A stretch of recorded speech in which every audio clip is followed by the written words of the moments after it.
There is a particular kind of loneliness that lives in the space between your truth and their doubt. You tell them you're hurting, and they look right at you, nodding along, but somewhere behind their eyes you can see it, the small, quiet disbelief, the polite skepticism, the unspoken question of whether you're exaggerating, whether it's really that bad, whether maybe you're just being too sensitive. And so you stand there, fully visible and completely unseen, caught in the terrible paradox of being acknowledged without ever being believed. This isn't the loneliness of being ignored. That, at least, has a clarity to it, a clean absence you can name and grieve. This is something more insidious. This is the loneliness of performing your pain for an audience that watches carefully but never truly witnesses. You speak your most vulnerable truths and watch them land in the space between you like stones dropping into deep water, making ripples but never quite breaking the surface of real understanding. You see the nods, hear the reassurances, receive the advice, but underneath it all, you feel the gap, the distance, the invisible wall between what you're experiencing and what they're willing to believe you're experiencing. The paradox is cruel in its simplicity. The more you try to make them understand, the less believable you become. Each attempt to explain the depth of what you're feeling starts to sound like exaggeration. Each effort to convey the weight of your experience begins to look like performance. You find yourself trapped between silence and speech, knowing that staying quiet means remaining invisible, but speaking up often means being dismissed as dramatic, attention-seeking, or fragile. You learn, slowly and painfully, that visibility is not the same as validation, and that sometimes the loneliest place to be is right in front of someone who is looking directly at you, but refusing to see what's actually there. This pattern doesn't appear from nowhere. It begins, often, in the earliest moments of your emotional life, when you first learned that your internal experience could be questioned, doubted, or rewritten by someone else. Maybe you were a child who cried and was told you were overreacting. Maybe you expressed fear and were met with dismissal instead of comfort. Maybe you reached for connection in your pain and found only impatience, or worse, the subtle suggestion that your feelings were inconvenient, incorrect, or simply too much. Over time, these small moments of invalidation accumulated like sediment, building the foundation for a belief that would shape everything that came after. The belief that your truth is not trustworthy, that your pain is not legitimate unless someone else confirms it, and that being seen is not the same as being believed. The psychological mechanism is both simple and devastating. When your emotional reality is repeatedly questioned or minimized, you begin to internalize that doubt. You start to wonder if maybe they're right. Maybe you are being too sensitive. Maybe it's not as bad as it feels. Maybe everyone else is handling things you can't, and the problem isn't the world or the circumstances, but something fundamentally wrong with you. This internal doubt becomes a kind of companion, a voice that speaks up every time you try to name your experience, asking, "But is it really that bad? Are you sure you're not just making this worse than it is?"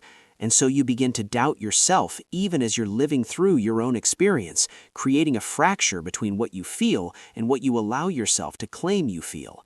This shows up everywhere now, doesn't it? In relationships where you minimize your hurt because you're afraid of seeming needy, in professional spaces where you push through burnout because admitting struggle feels like admitting weakness, in conversations where someone asks how you are and you say fine, even though you're barely holding it together because you've learned that the truth makes people uncomfortable and their discomfort will only confirm what you already suspect, that your pain is too much, too complicated, too inconvenient to be real. You walk through your days carrying this invisible weight, and the exhaustion isn't just from what you're experiencing, it's from the constant work of translating your reality into something more palatable, more believable, more acceptable to people who weren't there and can't feel what you feel. The sensory experience of this is particular and haunting. It's the tightness in your chest when you're about to share something vulnerable and you can already feel the doubt forming in the other person. It's the way your voice gets smaller mid-sentence, trailing off because you've seen their expression shift from engaged to politely patient.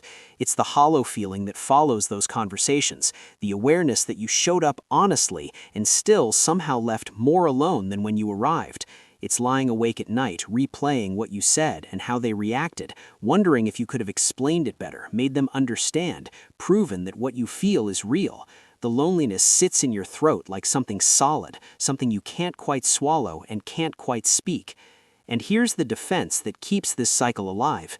You stop trying. You build walls around your most vulnerable truths because at least isolation is honest.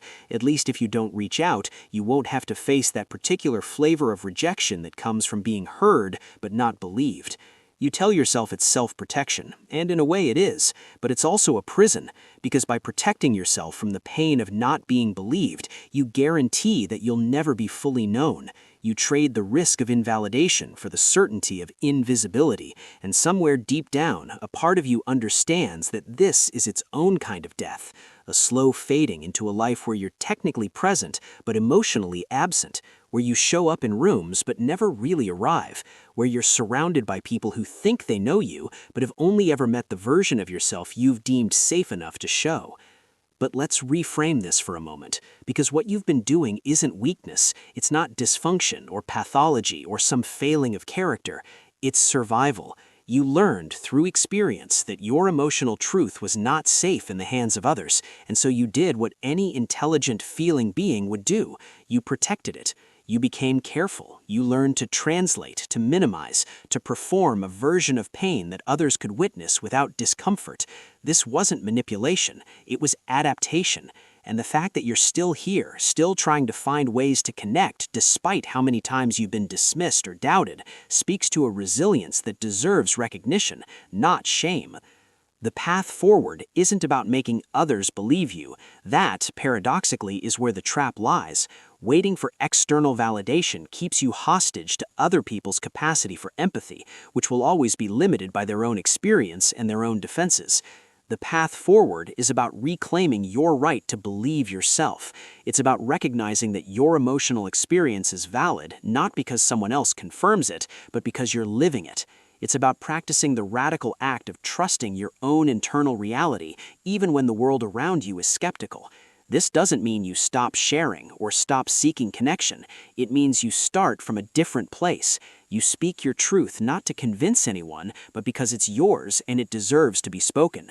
You look for people who have the capacity to hold complexity, who don't need your pain to be neat or explainable or moderate in order to believe it.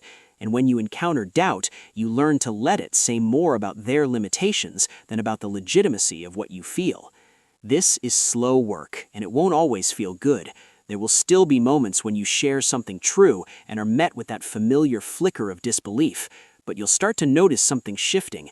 The doubt won't land the same way. It won't colonize your inner world the way it used to. You'll be able to hold your truth and their skepticism in the same space without needing to choose between them. You'll discover that being believed is wonderful when it happens, but not believing yourself is unbearable. And that's where your power lives, not in making others see you, but in refusing to unsee yourself. You deserve to take up space with your whole truth, not the edited version, not the digestible summary, the real, complicated, sometimes overwhelming truth of what it's like to be you.